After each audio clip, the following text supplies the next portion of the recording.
Hey guys, back and doing another video. This time I think we'll do Marksman or ADC or whatever you want to call it. I've been playing quite a while, so I tend to call it ADC, and there's a few changes this patch. I think one of them was Feather got buffed, but I still think it's pretty fucking trash, to be fair. I would only ever use Warlords on all the ADCs just because it's so good in lane as well.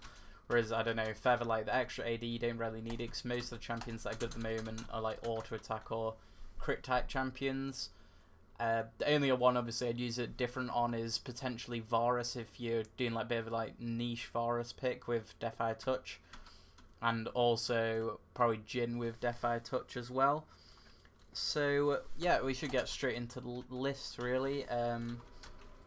In terms of the list for this one, I think I'll probably put Caitlyn at number 5, although people do tend to play over aggressive with her early. They tend to think they need to win the game early, when I feel she's more of a late game champ. Say when they've got 2 items, they will try and push an advantage, whereas most of the champions are much stronger with 2 items. So my main recommendation for Caitlyn is to more just farm up, stay safe with your warlords, keep healthy, and then obviously once you get to 3 items, you tend to hit that power spike with the triple crit build. Say you go Renan's Hurricane, IE, and also potentially some people could go Static Shoe, but I wouldn't really tend to do that. I would mostly go for the Rapid Fire Cannon for the extra range, obviously, on the crit.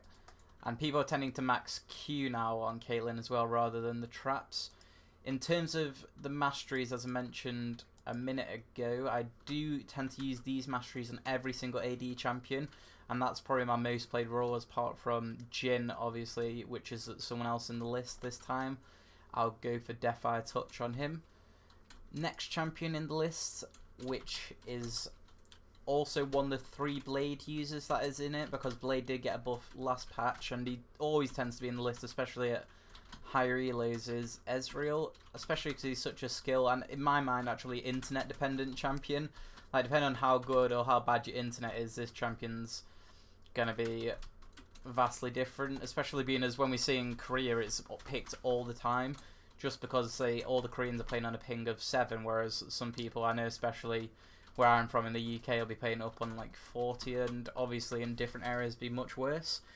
For Ezreal, yeah, exact same masteries as we went on Caitlyn.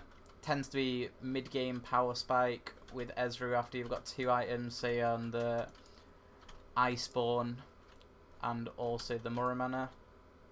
I would tend to go Iceborne just because it's got so much more playmaking potential than the Trinity Force.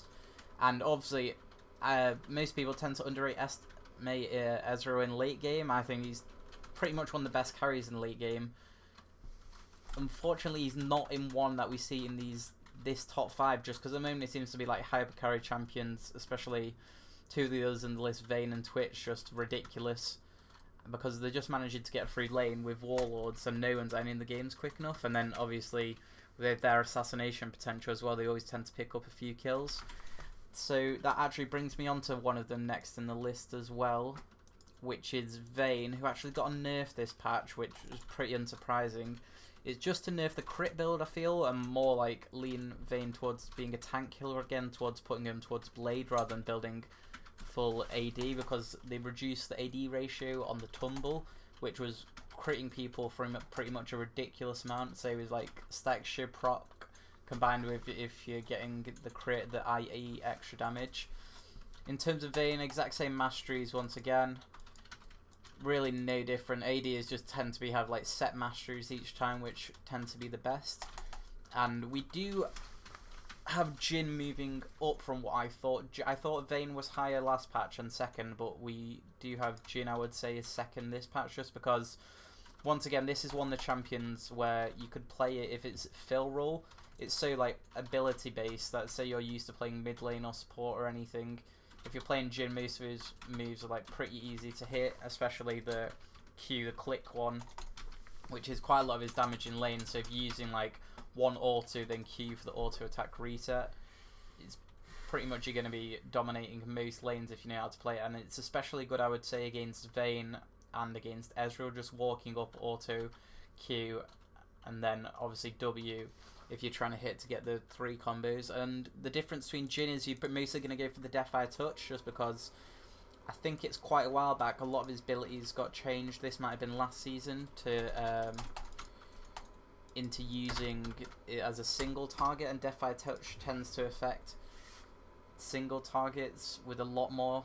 So it's obviously much better for killing tanks, which Jinna already struggles with already. And at number 1 we have Twitch, who actually received a nerf this patch, but I think last patch he was so ridiculous that I think I would still keep him at number 1. He was tending to be like 4v1 in games last patch, just because of the increase in Blade as well, and Twitch tends to not be a feather user. Any of the feather users, say like, I think potentially Draven might be a feather user if it gets any better than it is currently, but any of like the AD buffs, that these type of champions aren't really using it. You're looking more for auto attack champions to just build the crit build and also get like benefits from Blade, which got a buff as well. So I'd probably stick Twitch at number 1, and I would tend to stick with Warlords for him in terms of masteries. So that's it for the AD video. I will probably do another one tomorrow. I probably won't do any more tonight. So if you want to see any more, please comment on which ones you want to see. Thank you.